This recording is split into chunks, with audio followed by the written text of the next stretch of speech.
Jello. Yes, Kim. Okay, Yes. when we ask the question, so our our fans can hear it. Let's say hypothetically, I popped the you moved to Florida, and I popped the question to you on October 25th, 2016. How long would you allow the engagement to go on without us being married? Hmm.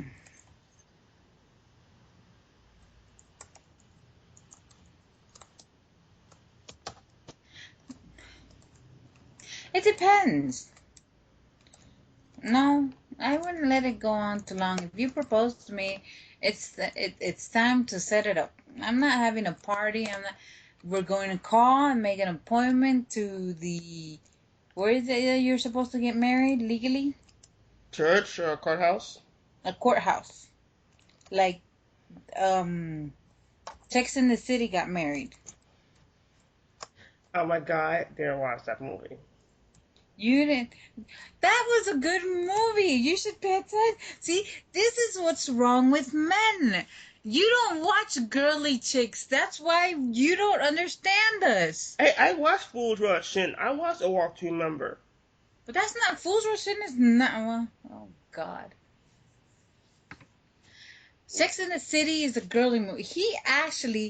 He proposed to her. They were engaged. Let me tell you how it is. And they were gonna get married in in a courthouse. And he left her ass at the courthouse. He showed up very nervous, extremely. You should watch the movie. You get a lot of pointers for dealing with women. Men should watch more women movies. It may make you a wussy, but it can make you, how is it? Very smart with the ladies. Me personally, Kim, if I propose to a woman within 3.5 months, we're getting married. You okay? This You propose. this whole waiting for a year bullshit. No. I'm not waiting for a year. If you propose, here's the thing. You proposed to me already, and I don't remember how long ago that was. But it's taken over, I think it's over 3 months. Well, you're not sure yet, so that's one thing. Now for my big mistake. Here's another thing. Well, I'm not gonna go there.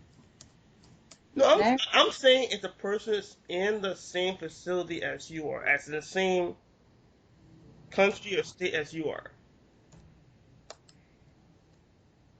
hmm So as in, if I was in Colombia or if you were in Florida and I proposed, how long would you allow it to go for?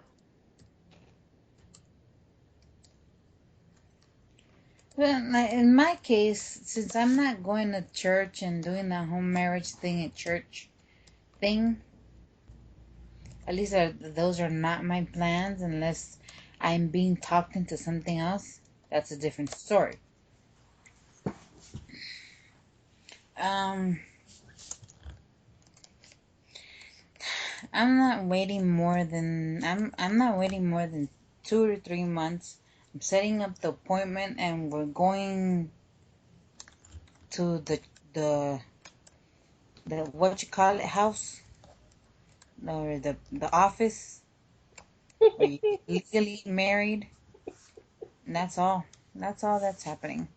Me personally, if you haven't seen the pastor within the first 6 weeks of said proposal, that man does not love you.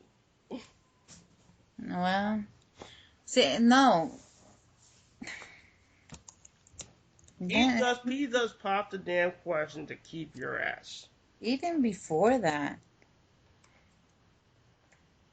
if the guy, I don't know. No, because if you see the pastor about marriage before the proposal, you're giving up the surprise. You pop the question, Then you go see the pastor about the marriage. No, not necessarily. There are guys who talk to their pastors to No, seek no, I'm talking about going to pastor with the future wife. that seeks. There is the past. There is a. Who there are guys to seek the what is it called the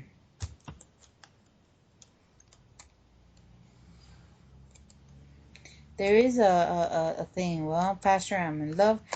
You seek the knowledge of the pastor. That's what it is, or seek help, psychologist, something like that. I like my pastor. I like him very much. Not in the sense of physically attracted to him, but the church that I'm going to right now, they don't pussyfoot around anything. They are brutally honest to you. And today I got an answer that I've been looking for years.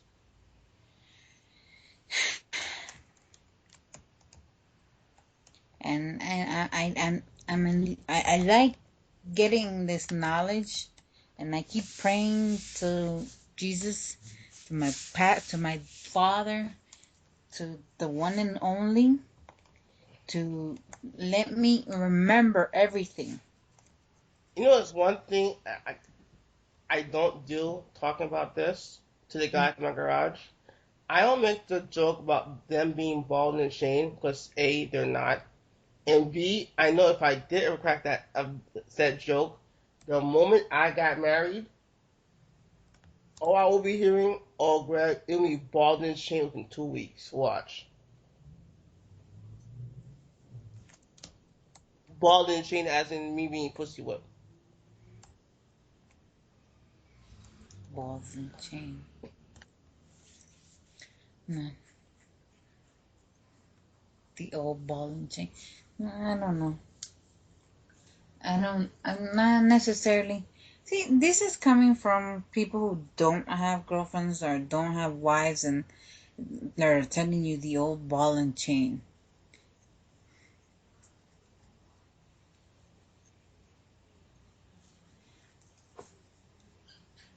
Eh, well, oh, mixed babies. A website, mixed babies. Oh Lord. How cute. A black. I want a black baby with blue eyes. Can you do that? Come here. I'm gonna get you. Watch. You do realize Just I a have minute. black eyes, right? Huh? You do realize I have black eyes, right? You have black eyes? No, no, Sherlock. I'm trying to refrain from the cursing I'm proud. I'm so proud of you. Look at that. because I'm debating if I actually want to become a pastor. African American and Caucasian. She's white with blue eyes, with big round black. Um, the outer part of the eyes is big round and black. I want blue eyes, a black blue eyed baby. Well, not black entirely. Something like the little girl I saw today, with brown skin. Not your darkness and not my likeness, but darker. Darker than me and lighter than you.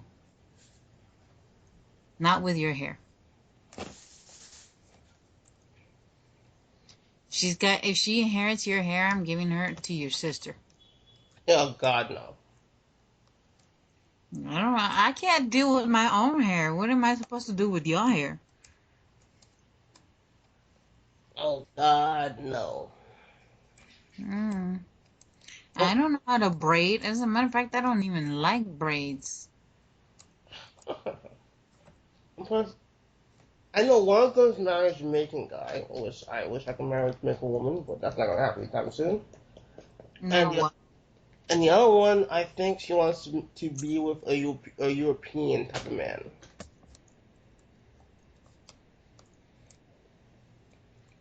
Blue eyes. I want blue eyes.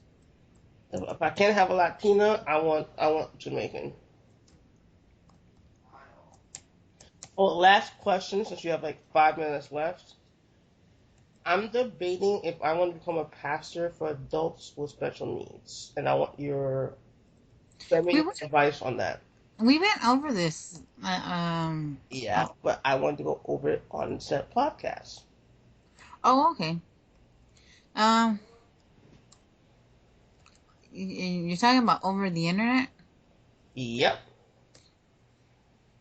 Hmm. How about just a counselor? I could do that too. But the whole pastor thing, I'm sorry. Me not cursing for a year or for life is probably not happening. You have to straighten up a lot of things if you want to be a pastor, first of all.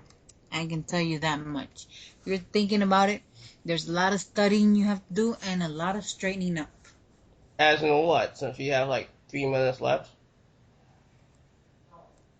The language, the way you analyze people, Okay. and, okay, the way you analyze people, and there's a lot to say. You have Asperger's syndrome and you cannot assimilate other people's feelings, yes? Uh, no, I want to do a part two for this one. I don't, And, I don't, and yes and no. what do you mean yes and no? I could. It just when I do it, I come up a little harsh. Hmm. I never said, I don't think that sugarcoating the word of the Lord is actually a very nice thing to begin with. Um, Talking about sugarcoating, it is coming from the same woman who heard that my first crush is now a lesbian, and when I said, "Well, going right, congratulations," you're like, no."